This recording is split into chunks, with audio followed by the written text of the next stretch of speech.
Hi everybody, it's time for chapter 9 of The Face on the Milk Carton. At the end of chapter 8, Jenny confronted her parents and she was like, why isn't there pictures of me before I was 5? Like, there should be some, and I want to see my birth certificate. And so that's where we are. Here we go. A silence as long as some lives. Jenny thought she might fall over. Her father's hand was molded to his coffee mug. Her mother's hand stuck to her spoon. Jenny could not step closer. She could not run away. The demon had seized them all in his daymare. Her mother sank very slowly into the chair. Her father very slowly raised his chin and looked at his wife's eyes. Like puppets, they nodded. Screams rioted in Jenny's skull. She gripped the book bag as if she planned to throw grenades. In syllables, they dropped as softly as notes on a flute, and her mother said, Hannah is your mother, Janny. We're not really your parents. No,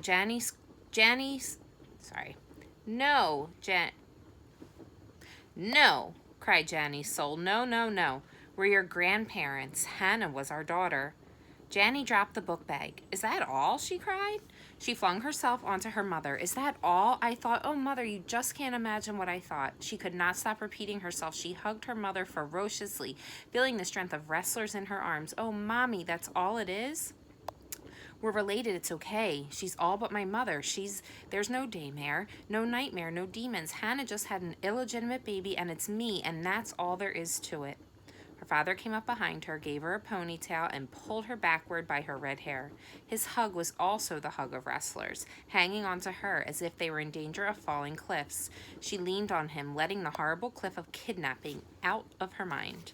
We love you, honey. You are our daughter, just not legally or biologically. We don't have a birth certificate for you, so we don't know what we're going to do about your passport and your driver's license and things like that. Who even cares, said Jenny. She found she was sobbing. Her hair was wet, her coat was wet, her cheeks were wet. Her mother peeled away the outer layers of Janny's clothing. I'll fix you a snack, said her mother. She patted Janny as if to dry her by her hand. Her mother's teeth were chattering. Food solves all, agreed Janny, laughing through tears. The old Johnson family motto, said her father. Janny pulled away from them. But I'm not completely a Johnson then. Nobody here is a Johnson, said her father. It's a long story, Janny. All three were breathing hard, as if from a long jog in the cold. Let's sit on the couch together, said her mother, forgetting the snacks, so we can hug. I've rehearsed this in my mind 1,000 times, but now that we're here, I've forgotten all my lines. They sank together in the big velvet couch in the living room, Janny in the middle, a parent holding each hand.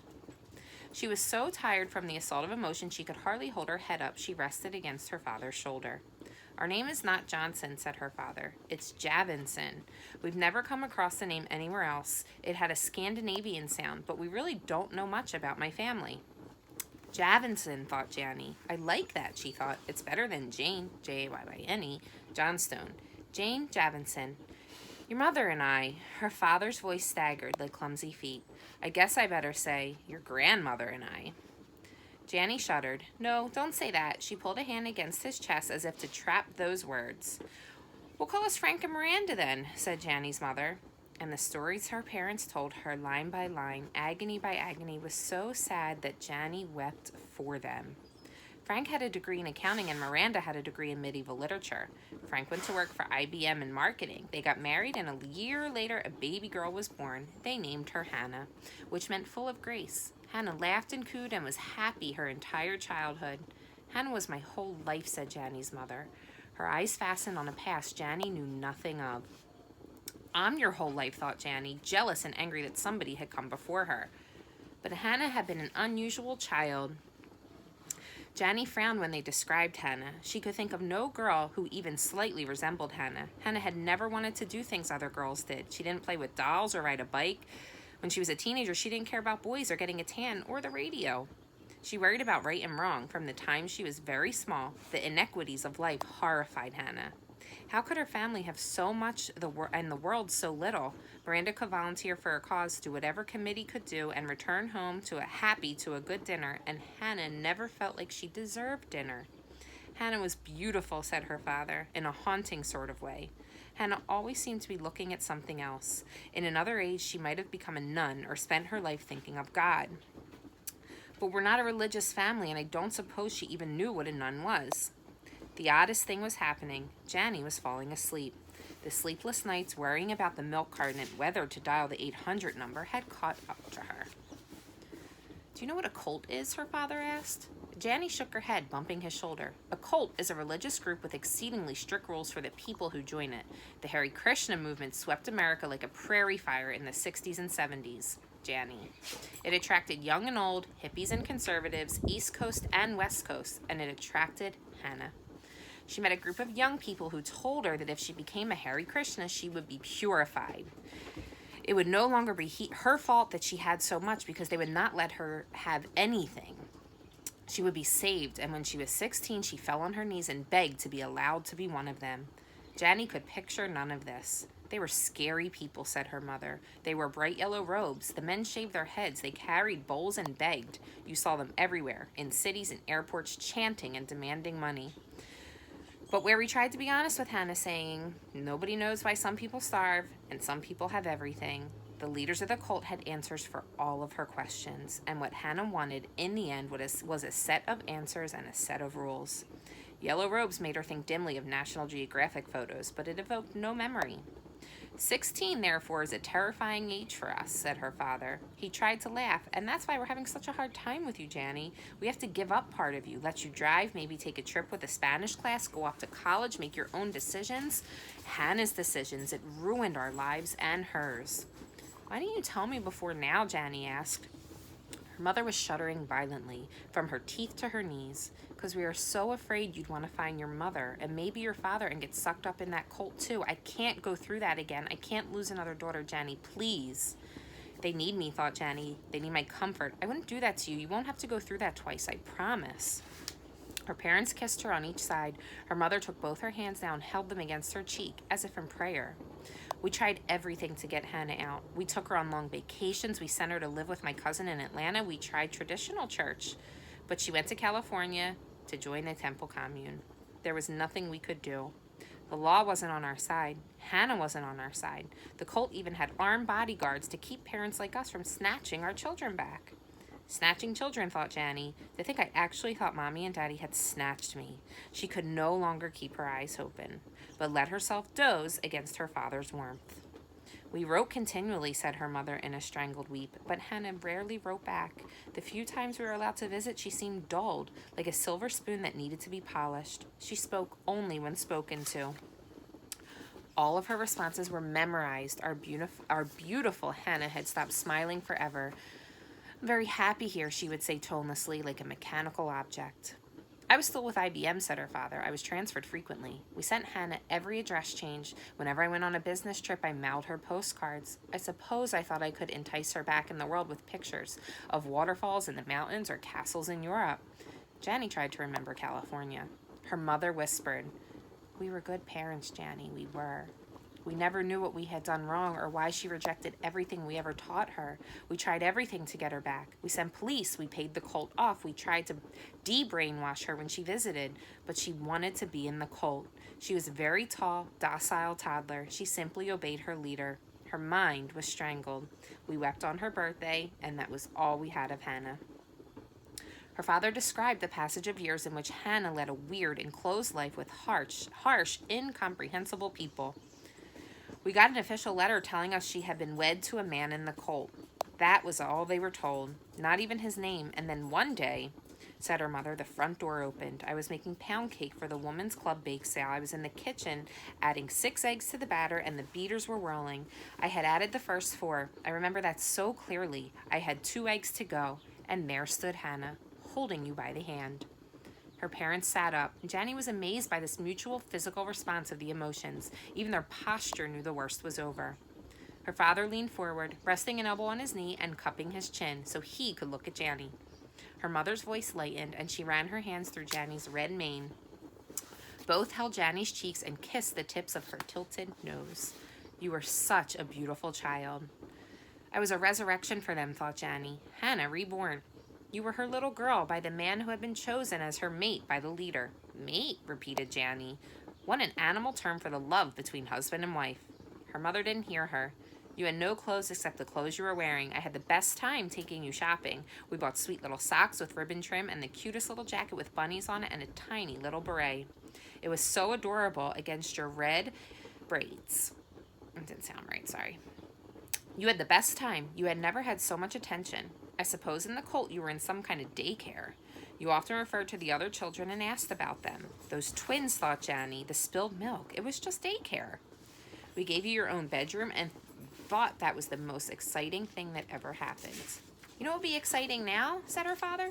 Dinner. I'm absolutely starving. Nothing builds an appetite like trauma. Janny giggled. She felt warm and toasty and complete.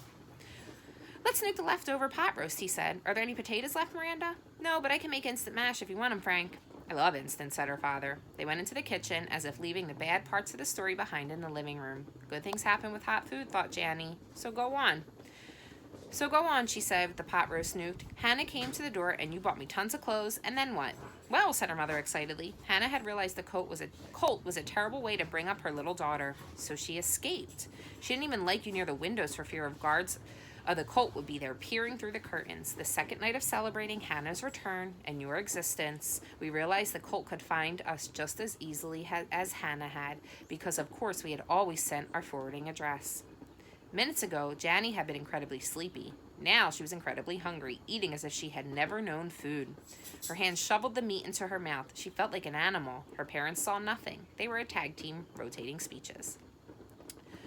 IBM knew all about Hannah and the colt because I was always flying west trying to extradite Hannah. They not only transferred me immediately, they got us into a hotel that night under assumed names until they could pack our belongings for us. My senior vice president even sold our house through a power of attorney for me so the colt wouldn't find our names anywhere. We had all mail forwarded through the company, never to our house. She had no memories of the West Coast, this colt and its costumes, capes, and rituals, the women and men who were Hannah and her designated mate, no memory of a cross-continental flight. 3 years old, wouldn't you remember planes and trains, cars and overnights, even if you were only 3? Thought Janny, disappointed. Janny Johnson, a name to disappear under, a name without personality, without trace. You had the best time, Janny, said her mother. For the first time, Janny saw clearly how old they were, much older than her friend's parents, and more tired, too, more used. Hannah, what did you do to them, thought Janny. How could you have thrown them away like yesterday's newspaper, your own mother and father, who tried so hard to give you everything, to get you back? We were fleeing, but you were heaven, Janny, bouncing all over the place.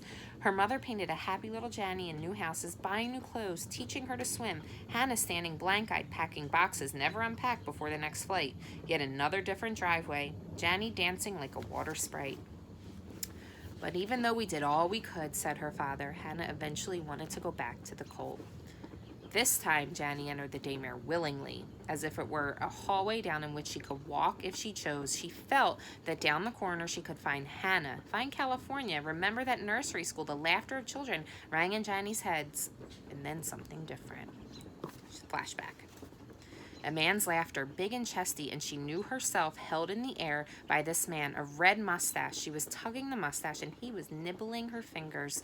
She could even feel its texture, bristled like a paintbrush. Same color as her own braids. She could remember the braids, remember the way the rubber bands yanked when...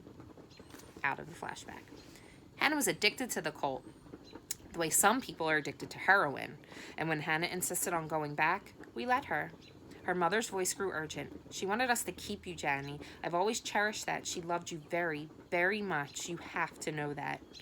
In the windows of her mother's geraniums still bloomed. Their lives in the sun were probably happier than Hannah's. Her mother's hands covered Janny, patting, needy. She gave you up so you could have a real life. Your mother gave you the gift of freedom, Janny. It was the only gift she had to give. She left you with us, and she went back to the colt. Shortly after Hannah left, Frank and Miranda had realized that the colt will want the little girl, not to mention the father, whoever he might be. Hannah had no strength. One interrogation, and she'd tell the colt where she had left her daughter. Their attorney advised them to change their name. Javinson was too unusual, so they had to take Johnson. We moved several times in 1 year, said her father. Looking back, I suppose it was irrational. But when we let you out of the yard, we'd panic. So we'd keep finding a new yard. You loved it. You were always giggling, always the center of attention. It took you a while, but eventually you switched to calling us Mommy and Daddy. Her mother beamed, a smile like the sun. If I hadn't come to live with them, Mom would never have smiled like that again, thought Janny. I am that smile. And then we made the most painful decision of all, said her mother. We never wrote Hannah again, our only daughter, your mother. We never sent her an address. We never again telephoned on her birthday. We never chose and wrapped another Christmas present for her. We let her vanish into nowhere so that we could keep you safe. They were no longer at the table, no longer eating. They had all gotten up, their bodies desperate for comfort. They were hugging each other, an oddly rocking trio. Oh, Mommy, said Janny, and they cried together. Her father did not weep, but then he never did. He got tight, the muscles bunching in his jaw, no doubt also in his gut. Janny hugged them separately, and her father hugged her back with affection so deep she could hardly bear it. They are my mother and father, she thought, and they raised me. They love me. I love them. Mommy and Daddy are all I have and all I want.